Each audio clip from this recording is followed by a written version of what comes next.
નમસ્કાર વિદ્યાર્થી મિત્રો, પ્રજ્વલિતો જ્ઞાનમય પ્રદીપની સાથે આત્મજ્ઞાન મેળવતા મેળવતા આપણે અભ્યાસ કરવો છે. તો ધોરણ 10ની અંદર આપણું 12મું ચેપ્ટર વિદ્યુત ચાલી રહ્યું છે, જેનો આપણો આજે 5મો લેક્ચર પીરિયડ આપણે આજે લેવાના છીએ, ભણવાના છીએ. તો આજના લેક્ચરની અંદર વિદ્યાર્થી મિત્રો આપણે વાહકના અવરોધનું કારણ તે ટોપિક ઉપર ચર્ચા કરવાના છીએ. અને વાહક તારનો અવરોધ જે પરિબળ પર આધાર રાખે છે તેનો પણ અભ્યાસ આપણે એક પ્રવૃત્તિ દ્વારા તે કરવાના છીએ. તો આ બે આપણા મુખ્ય આજના ટોપિક છે. સૌથી પહેલું જોઈએ આપણે વાહકના અવરોધનું કારણ. તો અવરોધ એટલે જે નડે તેને અવરોધ કહેવાય. તો જ્યારે વાહક એટલે કોઈ તાર જેમાંથી વિદ્યુત પ્રવાહનું વહન થાય ત્યારે ઇલેક્ટ્રોન્સ ચોક્કસ દિશામાં ગતિ કરવા માટે જવાબદાર છે. જો ઇલેક્ટ્રોન ચોક્કસ દિશામાં ગતિ કરે છે તો વિદ્યુત પ્રવાહનું વહન થાય છે. આ એની વાત છે કે જ્યારે વાહક તારમાંથી વિદ્યુત પ્રવાહના વહન માટે ઇલેક્ટ્રોન્સ ચોક્કસ દિશામાં ગતિ કરતા હોવા જોઈએ, તેના માટે તે જવાબદાર છે. પરંતુ આ ઇલેક્ટ્રોન્સ વાહકના આયનો, અણુ કે પરમાણુ સાથે અથડાય અને એ અથડામણ જ્યારે અનુભવે ત્યારે તે ઇલેક્ટ્રોન્સની ગતિ શું થાય? અવરોધાય, અટકે, એની ગતિ ધીમી પડે. કે જ્યારે ઇલેક્ટ્રોન્સ વાહકમાંના આયનો, અણુ, પરમાણુ સાથે અથડાય અને એ અથડામણને કારણે તેની ગતિ શું થાય? અવરોધાય છે. એની ગતિ અટકે છે, ધીમી પડે છે. અને એ ગતિને કારણે, ગતિ જે અવરોધાય છે તેને કારણે વાહકમાં વિદ્યુત પ્રવાહનો વિરોધ થાય છે. જે વિદ્યુત પ્રવાહનું વહન થતું હતું એ વિદ્યુત પ્રવાહનો વિરોધ થાય છે, એટલે કે તેની વિદ્યુત પ્રવાહ માટેની અસર ઘટે છે. અને આ જે વિરોધ છે એ વિરોધને આપણે વાહકનો અવરોધ R કહીએ છીએ. એટલે વાહકમાં નડતો અવરોધ R તરીકે આ વિરોધ જે થાય છે તેને આપણે ઓળખીએ છીએ. તાંબાના તાર હોય કે એલ્યુમિનિયમના તાર હોય, જે તમે લોકોએ જોયા છે, આ તાંબુ કે એલ્યુમિનિયમ એ સારામાં સારા સુવાહક પદાર્થો કહેવાય. કારણ કે એમાંથી જ્યારે વિદ્યુત પ્રવાહને તમે પસાર કરો ત્યારે એમાં ઓછામાં ઓછો અવરોધ થાય અને મોટી સંખ્યામાં ઇલેક્ટ્રોન મુક્ત થાય. જ્યારે ઇલેક્ટ્રોન મોટી સંખ્યામાં મુક્ત થાય ત્યારે અવરોધ ઓછો નડે છે. બરાબર? અને એ ક્યાં જોવા મળશે? તો સુવાહક જે પદાર્થો છે, સુવાહક તાર છે, તેમાં આપણને ઓછો અવરોધ જોવા મળશે. મુક્ત ઇલેક્ટ્રોનની સંખ્યા વધુ જોવા મળશે. તો આપણે જે પણ તાર વાપરીએ છીએ, તમારા ઘરમાં પણ જે પણ વાયરિંગ કરેલું છે એની અંદર તાંબાનો કે એલ્યુમિનિયમનો તાર વાપરવામાં આવે છે. એની પાછળનું આ એક કારણ છે કે તાંબાનો કે એલ્યુમિનિયમનો તાર એ સુવાહક છે, એની સુવાહકતા વધુ છે. બીજા બધા પણ સુવાહક તો છે જ, ઘણા બધા તાર છે, પણ સુવાહકતા વધુ કોની છે, સારી કોની છે? તો તાંબા અને એલ્યુમિનિયમના જે તાર છે તેની સુવાહકતા સારી છે. અને એમાંથી વિદ્યુત પ્રવાહ જ્યારે પસાર કરો તો ઓછો અવરોધ નડે અને મુક્ત ઇલેક્ટ્રોનની સંખ્યા વધે. બરાબર? પરંતુ જે અવાહક પદાર્થો છે, લાકડું છે, કાગળ છે, પ્લાસ્ટિક છે, આ બધા કેવા છે? અવાહક પદાર્થો છે. અને આ અવાહક પદાર્થોમાં મુક્ત ઇલેક્ટ્રોન્સ તે હોતા નથી. એટલે અવાહક પદાર્થમાંથી ઇલેક્ટ્રોન મુક્ત થઈ શકતા નથી. જેમાંથી વિદ્યુત પ્રવાહ પસાર થઈ શકતો નથી. બે છેડા વચ્ચે વોલ્ટેજ લાગુ પાડવા તેમાંથી વિદ્યુત પ્રવાહ વહેતો નથી. માટે એવા જે પદાર્થ છે એ કયા છે? અવાહક પદાર્થ છે. અને અવાહક પદાર્થોનો અવરોધ એ ખૂબ જ મોટો હોય છે, ખૂબ જ વધુ હોય છે, કારણ કે એમાં તો વિદ્યુત પ્રવાહ પસાર થતો જ નથી. વિદ્યુત પ્રવાહ પસાર થતો જ નથી એટલે એનો મતલબ કે અવરોધ જ છે. બરાબર? એટલા માટે અવાહક પદાર્થ જે છે તેમાંથી વિદ્યુત પ્રવાહ બિલકુલ પસાર થઈ શકતો નથી. તેનો અવરોધ તે ખૂબ જ મોટો છે. જ્યારે સુવાહક પદાર્થો, એમાં એ તાંબા અને એલ્યુમિનિયમ જેવા જે સુવાહક પદાર્થો છે તેમાંથી વિદ્યુત પ્રવાહ સારા પ્રમાણમાં પસાર થાય છે. તેમાં અવરોધ ઓછો હોય છે કારણ કે મુક્ત ઇલેક્ટ્રોનની સંખ્યા વધુ હોય છે. તો અવરોધનું કારણ એ વાહકતા પર આધાર રાખે છે. કોના પર આધાર રાખે છે? વાહક તાર પર આધાર રાખે છે કે તમે કયો તાર લીધો છે. જો તમે સુવાહક તાર લેશો તો અવરોધ ઓછો, અને તમે જો અવાહક તાર લેશો તો અવરોધ વધુ. એટલે અવરોધનું કારણ, ક્યાં અવરોધ વધારે લાગુ પડશે અને ક્યાં અવરોધ ઓછો લાગુ પડશે, આ કોના પર આધાર રાખશે? તો વાહકના તાર પર તે આધાર રાખે છે. તમે કેવા વાહક લીધા છે તેના પર તે આધાર રાખશે. એમાં અહીંયા તાંબુ અને એલ્યુમિનિયમ છે, એમ લોખંડ બી છે. લોખંડ બી સુવાહક તો છે જ, પણ આપણે ક્યાંય વાયરિંગમાં લોખંડનો તાર વાપરતા નથી. અથવા તો તાંબા કે એલ્યુમિનિયમ સિવાય પણ ઘણી બધી ધાતુઓ છે કે જે સુવાહક છે, જેમાંથી વિદ્યુત પસાર થાય છે. પણ એ બધા કરતા, એ જે બધાની સુવાહકતા છે તે તારની સુવાહકતા કરતા વધુ સુવાહકતા, સારી સુવાહકતા તાંબાની અને એલ્યુમિનિયમની છે. અને એટલા માટે આપણે તાંબા અને એલ્યુમિનિયમના તારનો જ ઉપયોગ કરીએ છીએ. આવું કારણ પણ પરીક્ષામાં પૂછાય કે આપણે વાયરિંગમાં મોટે ભાગે તાંબા કે એલ્યુમિનિયમ તારનો જ, વાહક તારનો ઉપયોગ કરીએ છીએ. કારણ કે તે સુવાહક પદાર્થો તો છે જ, પણ બીજા અન્ય સુવાહક પદાર્થો કરતા પણ તેની વાહકતા સારી છે. અને એ સુવાહકતા સારી હોવાને કારણે તેમાંથી વિદ્યુત પ્રવાહ જ્યારે પસાર થશે તો તેને અવરોધ ઓછો નડશે, મોટી સંખ્યામાં ઇલેક્ટ્રોન મુક્ત થાય છે. માટે આપણે તેનો ઉપયોગ કરીએ છીએ. આવું કારણ પરીક્ષાની અંદર પૂછાઈ શકે. તો વિદ્યાર્થી મિત્રો, અહીંયા આપણે વાહકના અવરોધનું કારણ સમજ્યા. મૂળ વાત એ હતી કે વાહક તાર પર અવરોધનો આધાર છે. જો તમે સુવાહક તાર લેશો તો અવરોધ ઓછો નડે, અને અવાહક તમે તાર લેશો તો અવરોધ વધુ નડે.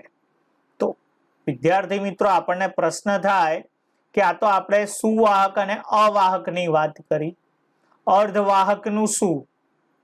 આપણને થાય અર્ધવાહક જે છે તેમાં પણ કંઈક તો થાય ને, તો એની વાત આપણે અહીંયા આગળ કરવાના છે.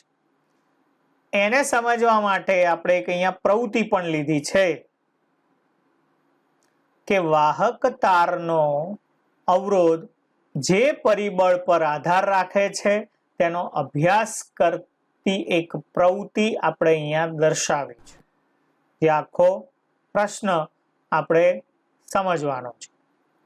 તો અહીંયા આપણે સુવાહક તાર લીધો છે, જેની સાથે આપણે એક બેટરી જોડી છે, વિદ્યુત કોષ જોડ્યો છે, એ મીટર લીધો છે. વિદ્યાર્થી મિત્રો, તમને યાદ હશે એ મીટર શું કામ હોય?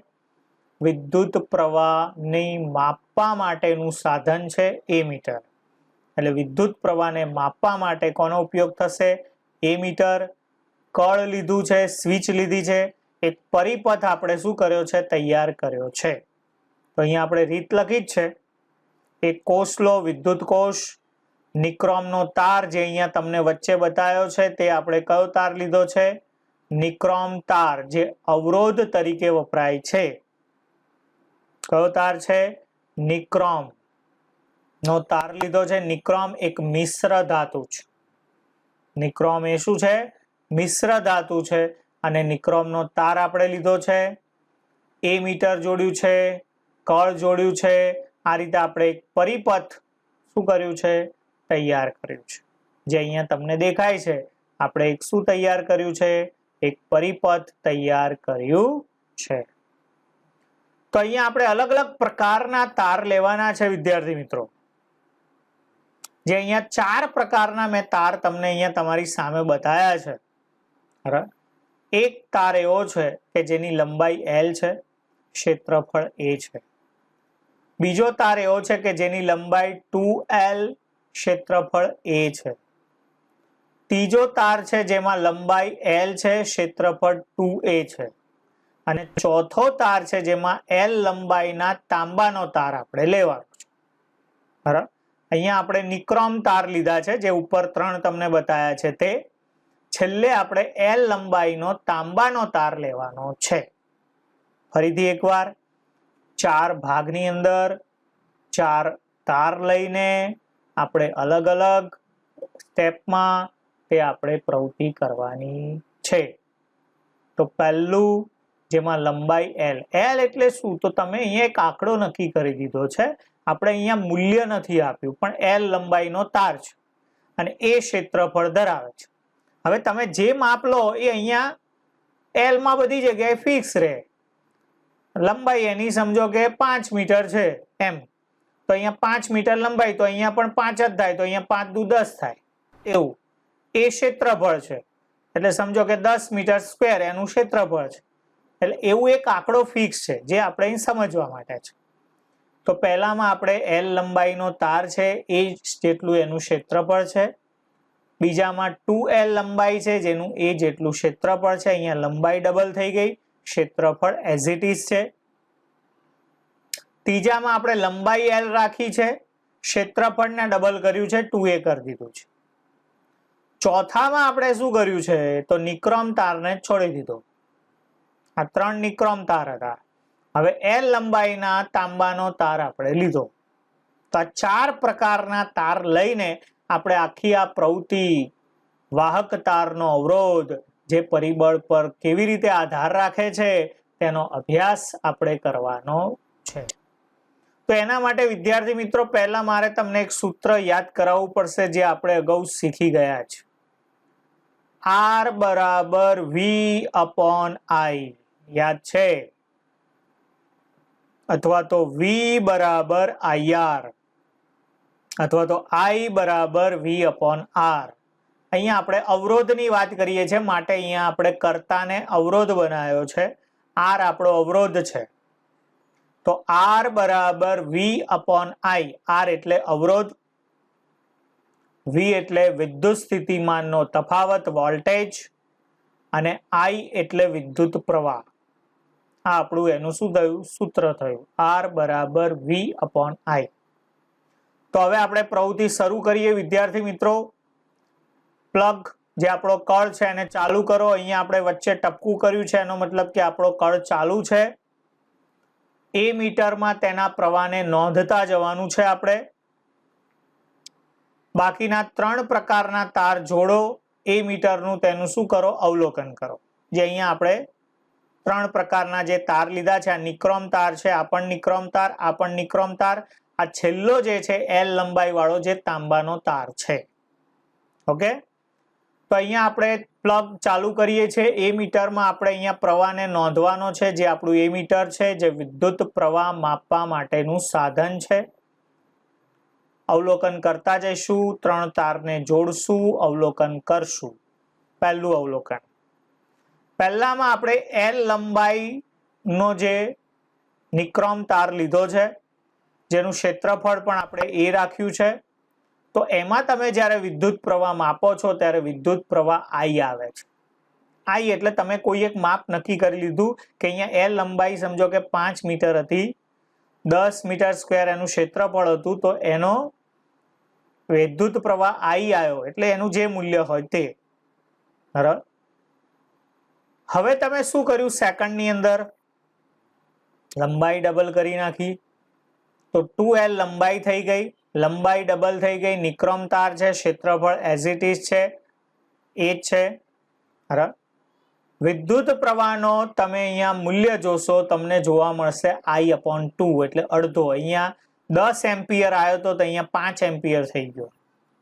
આંકડા હું જે બોલું છું એ ખાલી તમારી જાણ ખાતર બોલું છું. આ આંકડામાં પડવા નથી, તમારે આ રીતે લખવાનું છે.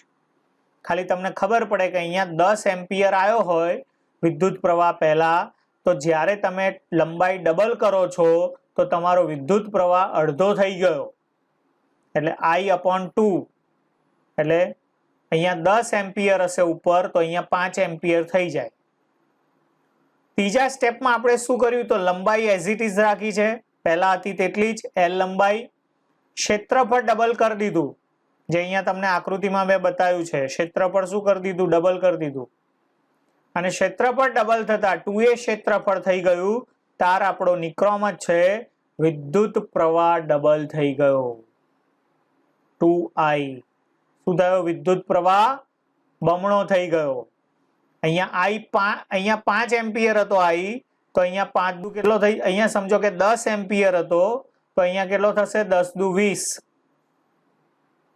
ખ્યાલ આવ્યો વિદ્યાર્થી મિત્રો? ફરી એકવાર, પહેલું સ્ટેપ જેમાં લંબાઈ L જ રાખી છે, ક્ષેત્રફળ A લીધું છે, નોર્મલ છે, વિદ્યુત પ્રવાહ તમને I મળ્યો, એક મૂલ્ય લઈ લઈએ, 10 એમ્પિયર મળ્યો, ખબર પડે એટલા માટે.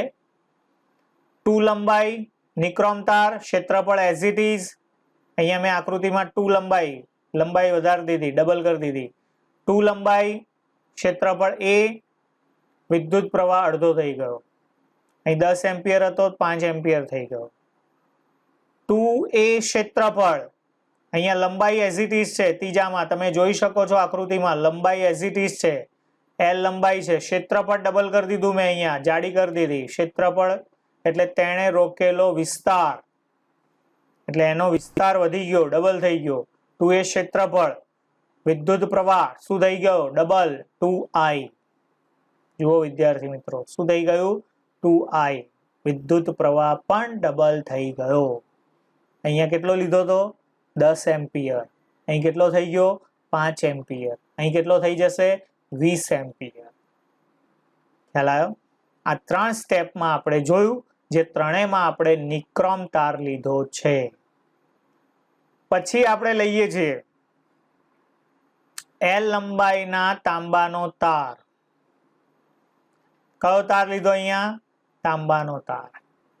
તો તાંબાના તારમાંથી જ્યારે વિદ્યુત પ્રવાહ પસાર કરશો તો I કરતા પણ વધુ મળશે. કેટલો મળશે, I નું જે મૂલ્ય હતું તેના કરતા વધુ તમને વિદ્યુત પ્રવાહ અહીંયા A મીટરમાં નોંધાય છે.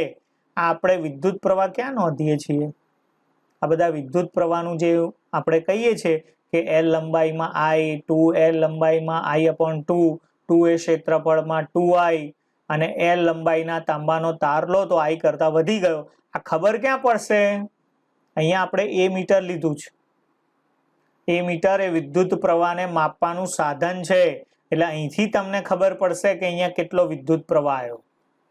તો I લંબાઈના તાંબાના તારમાં વિદ્યુત પ્રવાહ, L લંબાઈના તાંબાના તારમાં વિદ્યુત પ્રવાહ I કરતા વધી જશે. તો આ થયું આપણું અવલોકન, જેના પરથી આપણે નિર્ણય શું નક્કી કર્યો કે વાહક તારમાં જ્યારે અવરોધ વાહકની લંબાઈના સમપ્રમાણમાં હોય છે. પહેલી વાત આ છે, R ચલે છે L, અવરોધ એ લંબાઈના સમપ્રમાણમાં હોય છે. અવરોધ વધશે, લંબાઈ વધશે તો અવરોધ વધશે. જેટલો લંબાઈ વધશે એટલો અવરોધ વધશે.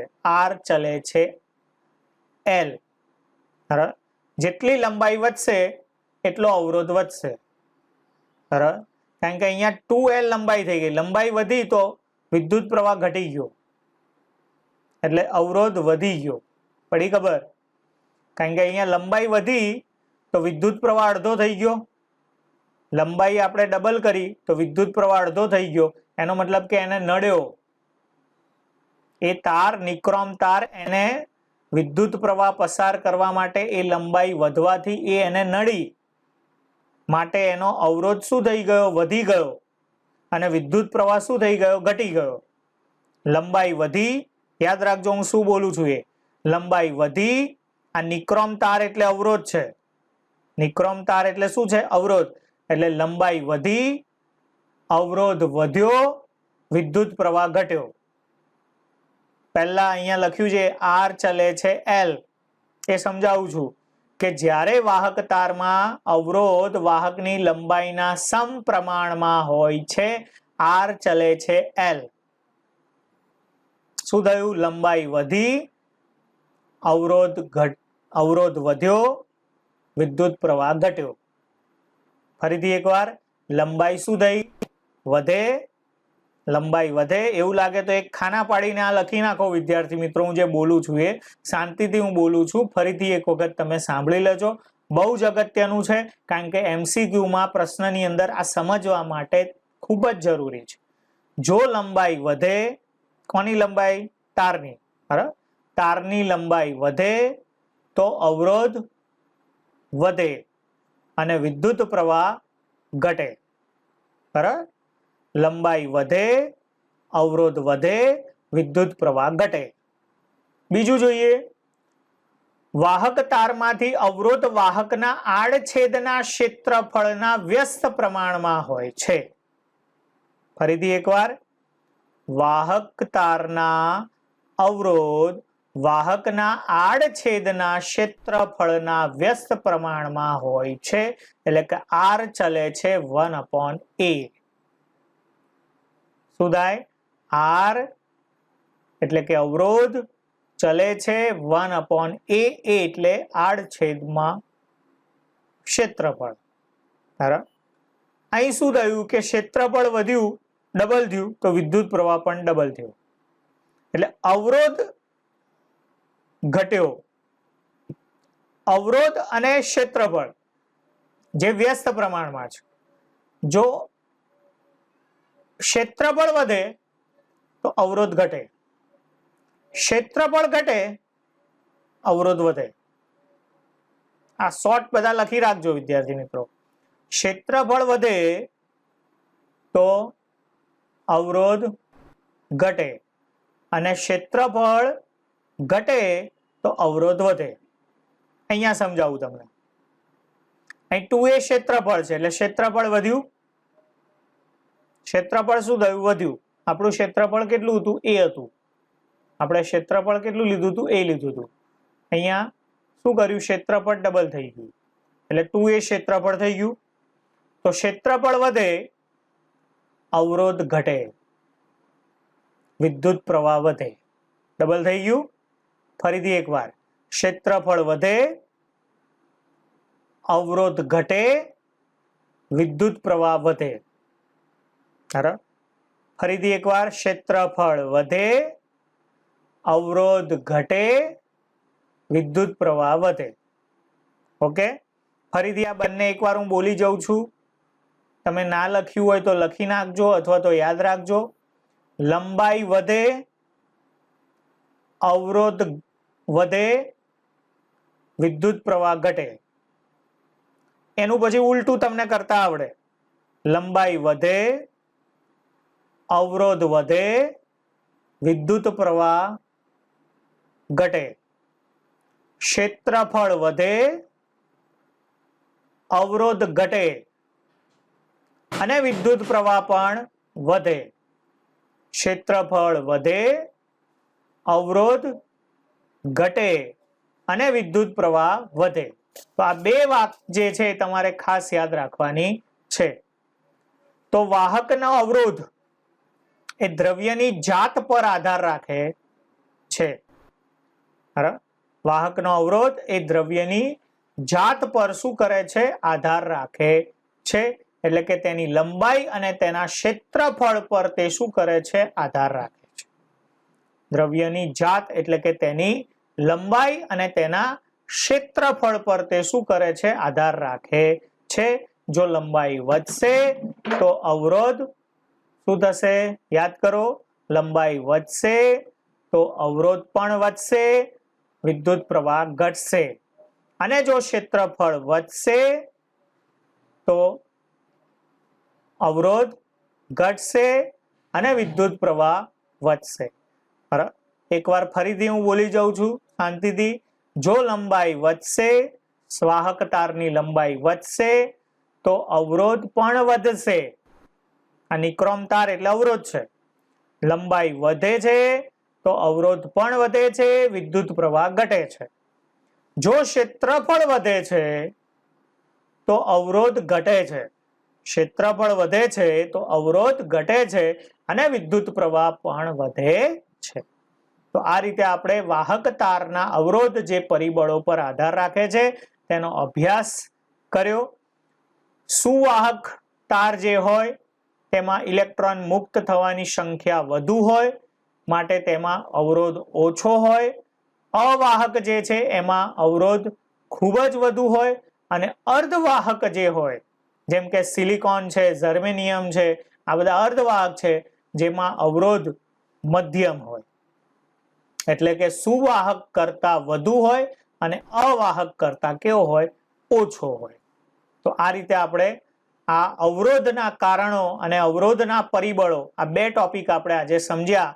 અવરોધનું કારણ અને અવરોધના પરિબળો જેના પર આધાર રાખે છે. તો દ્રવ્યની જાત પર તે શું કરે છે? આધાર રાખે છે.